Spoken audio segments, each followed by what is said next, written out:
This is Project One, where we share stories of people in our community making a difference, even just to one life. How did this come about? It's inspired by a story of a young bro who was on the beach throwing starfish into the sea. And an old bro came along and said, "Bro, why are you doing that?" And the young bro said to the old bro, while picking up a starfish, he said, "I made a difference to this one." And he threw the starfish into the sea.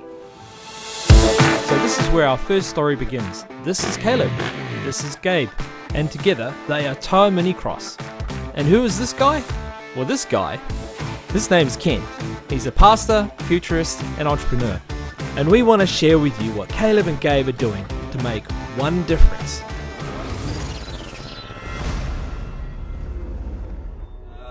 For everybody who's watching this video, this is Gabrielle and Caleb, Heath, and so they are running a, what do we call it?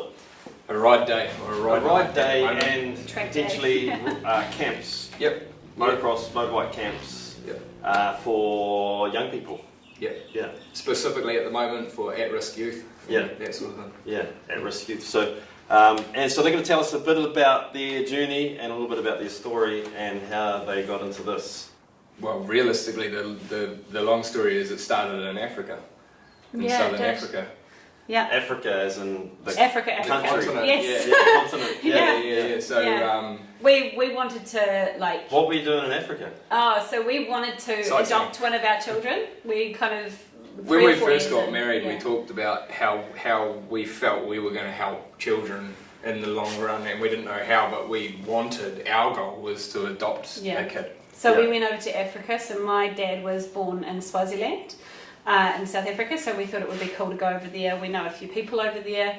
Kind of go and visit a few orphanages and This was see probably if, 6 years ago. yeah, see if that's where Yeah. our calling was. So this was before we had any children, before we'd gone into the fostering thing. It was just us two. We went over there. So we were over there looking for ways that we could help, Yeah. and we came away from it completely, Thinking head we need to spun. be like as in help here. we were at not an there. orphanage. I I won't mean, name like, it, you came away feeling you wanted to go but help. we came away feeling they'd helped us. Oh, yeah. So Yeah. we were at an orphanage, and we were just doing bits and pieces there and whatever, and then I was talking to one guy who was a South African himself with dreads, and he said to me, we were talking, and I was like, man, there's so much need here, like in New Zealand, this and that, and I started explaining New Zealand, and he looked at me just full deadpan, and he was like, bro, it sounds like your country has a lot of need. Ethan on 6. Nah, it's Ethan. 14 Adama. Go on, bro. So the thing that planted the seed for the motorbikes originally, I would say, and we haven't even talked about this, me and Gabe, but, and you weren't even there when I did it, but at the ministry there, they've got a lot of young boys, and I think there's a lot of females that go and help at places like that, whereas there's not a lot of men that go and help. So what happened was I ended up looking after a lot of boys there, and we used to go on push bike rides around the village and all that, like, I loved it. and So cool. Yeah. like and the kids aren't, you got to remember, the kids aren't orphans, they're adopted by this lady. That's So their mum. Wow. they're all Yeah. Their mum. So anyway, we're cruising along on these bikes. There's like 6 or 7 or 8 of these kids, and we go past this mansion, bro. Like mansion. There's like a pool with a twirly slide into the thing, and this kid comes up to the gate, and he's like, "Oh, yo, you guys want to come in?" And we were like, Yes. "Yeah." So we went in there, and there's 2 kids, and the dad was away. Yeah. And I would roll in there with, me and these 8 ethnic kids, and there's these couple of white kids there, and they're like, oh, let's go down, we got motorbikes. Oh, the boys are like, yo, and I'm like, this is... Sounds So we dangerous. go down the bottom, and at the time, like, I've been riding motorbikes A long time. 10 years or so, like, I've had DRZs like for ages on the beach here and tracks around. So I was like, oh yeah, well, I know that this could end badly. So we go down. these kids, man, they were so generous. They gave us 2 bikes and just said, do whatever you want. And then the dad came and he was like helping, and and they had a track down the bottom, and so cool. the kids just like died for it, you know. Such generous hearts too, just to invite complete strangers and the kids just you wouldn't even believe how much that, you know, these kids had like 4 push bikes to 30 of them, and they're like literally fighting over these bikes, and then just to have this with these motorbikes was like on another level. So that was the seed planted in me, you know.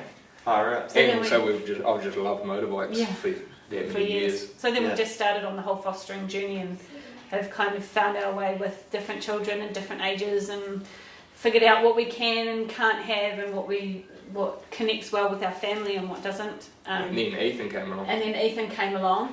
And he is so full of energy all of the time. Yeah. So we started off with mountain biking. No, I said to him, look, if you stick with mountain biking for another 6 months, I'll buy you your own motorbike. Yeah. And crazy, like at the time, I bought him a DRZ 125 as his first bike, because I had a DRZ 250 myself, and man, you know, I'm just at this batch in Karakau. We're like having a birthday party with one of Gabe's mates, and I'm reading through this magazine, and in the magazine there's this place in Tauranga that do dirt bike therapy, and they've got 6 DRZ 125s. And the magazine's from how old? It was like 10 years old. And I was like, at the time, and it was like they're dealing with kids with ADD and all this sort of, I'm like, what? We need this. Right on. So we signed Ethan up for it. Yeah. And crazy that it's still going, right? This magazine's like 10 years old. And surely they're not still going, but we have to try it, and they are. And they've got legitimate therapists there that you know, work with the kids and all of that at the same time. So all of these things are adding to our heads. Like we're thinking, man, this is like that. Meanwhile, my brother Sam is working with this fella called Luke, who I went to a youth group with back when I was, you know, I was like 13, 14, and he was one of the leaders, like 18, 19 or whatever. And it was like, you know, I called Luke and was like, bro, can we come out and ride your place? I hear there's a track there. And he's like, yeah, man. Yeah, so 10 years. I go out there with Ethan, and you know, at the time we had 4 bikes, and we were having people come, like teenage kids come and stay with us quite regularly, foster kids. Yeah. And I was like, let's get more of these fellas out here. So we're like, okay, what do we need to do? First step. Well, what happened was, I was looking at building a trailer that would fit to 5 big bikes. Yeah. And it was kind of, that was our goal, so that we could take them up to Rangatai and Taupō and ride and all that. We were like, we need a trailer. But then COVID hit. Yeah. And I couldn't get the steel. Like I can weld, and I built all the trailers and everything anyway. So as everybody did in COVID, we watched a lot of YouTube. Yeah. And ended up finding a bit of a name drop by old Travis Pastrana. Yeah. Was like, he's got a whole thing on YouTube at the moment where he said he's gone to KLX 110. He's legitimately, they're racing KLX 110s now because they can do these bikes here. They can have just as much fun on them, but they don't get as hurt. Yeah. And I was like, straight That's up. a great idea. He's a big lanky good enough for him. It's good enough for him. And I'm like, man, these bikes are like for 8-year-olds. Like, so that actually opens a whole new world up, because you can then go from 8 to 18. Yeah. And beyond. And us. And us. And all put them on the same bike, and you all go in the same flipping speed. Here we go. Got the look, bro. Do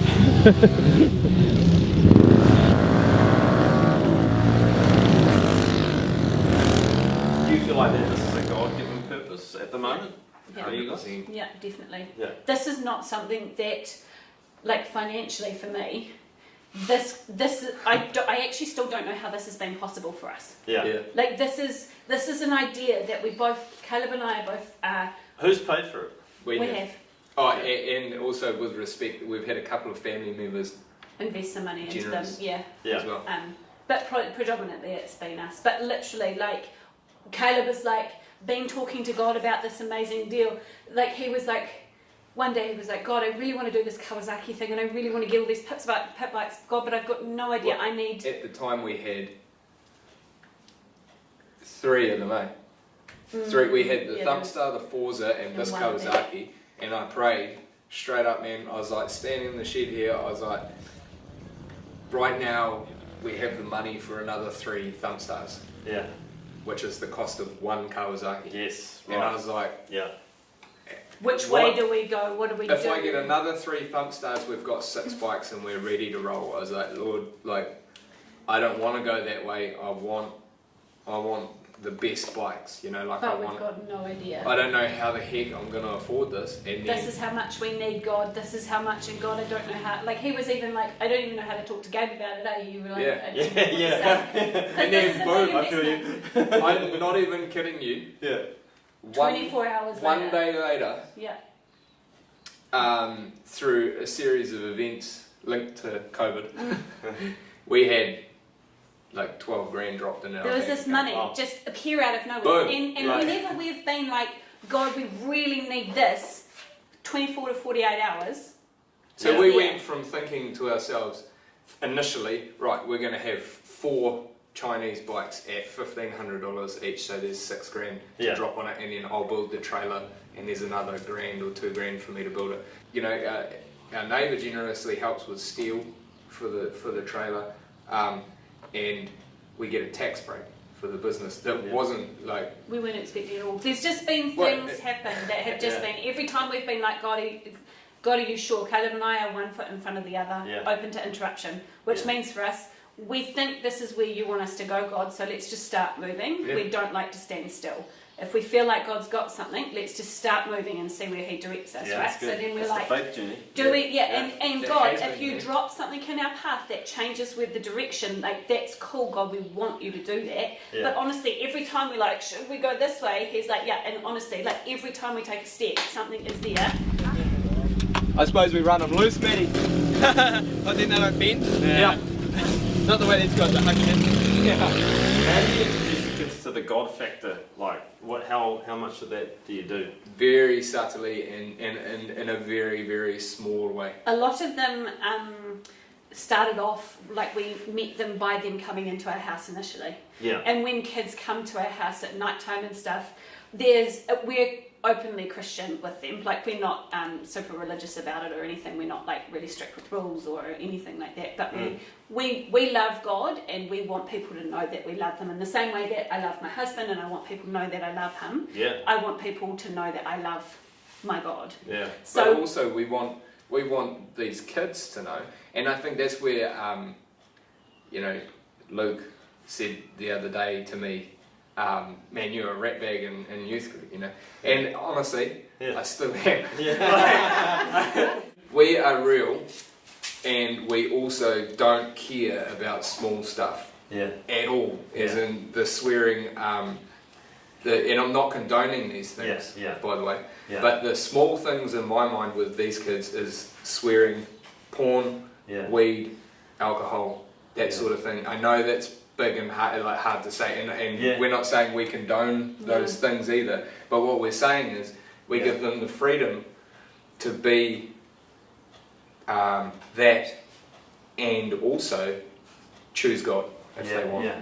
because their relationship with God needs to come out of like their heart for Him, not them trying to be something, because that's not real relationship, right? Like if you're trying to be this perfect Christian, you're not actually being real with God. In the same way that if I was trying to be the perfect wife, He may get really hacked off at me because I'm not the perfect wife. Whereas if I'm real, we're in that deep communication, that deep connection. So with our children, when they come into the house, we're like, yeah, we're Christians, we believe in God. Sometimes we swear, sometimes we get angry.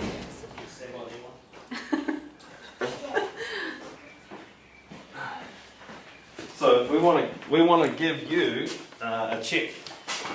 Well, oh my God. Oh, thanks, man. So to That's help too you good. guys out, because that's what we think about it. So we think it's awesome, Oh, and help out. that's massive. Unless you can buy the next bike. Oh, right. So yeah. That's too Or much. two. Yeah, or two. Yeah. Right. That's, Yeah. Well, I didn't see that coming. Yeah. It's good, eh? Holy moly, that is good. Have you got any questions you want to ask, bro?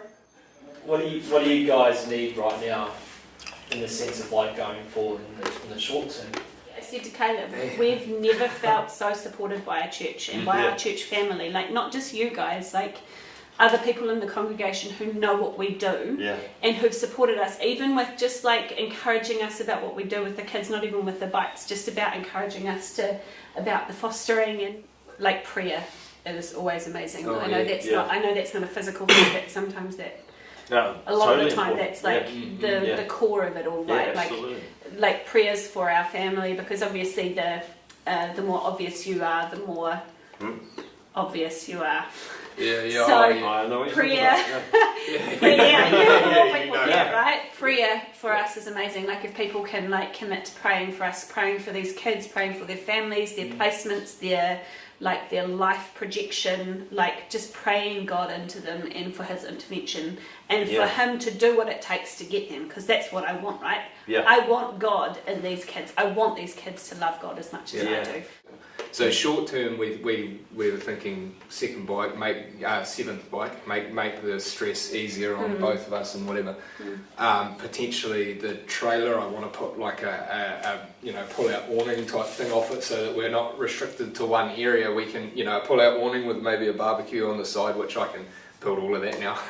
But that sort of thing, like so that we can pull up at a river or whatever and have a shelter. Have it all there. But long term, we are going to want people, some solid people, like leadery type people long term, because what we envision for the future is more guiding things towards the school holidays, and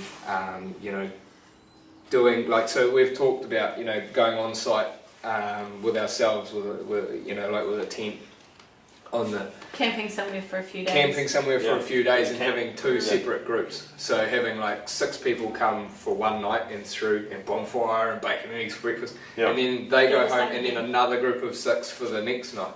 And so for that to happen, we're going to need things like people that relate really well to the kids, and we'll probably have a little bit of time to do that sort of thing.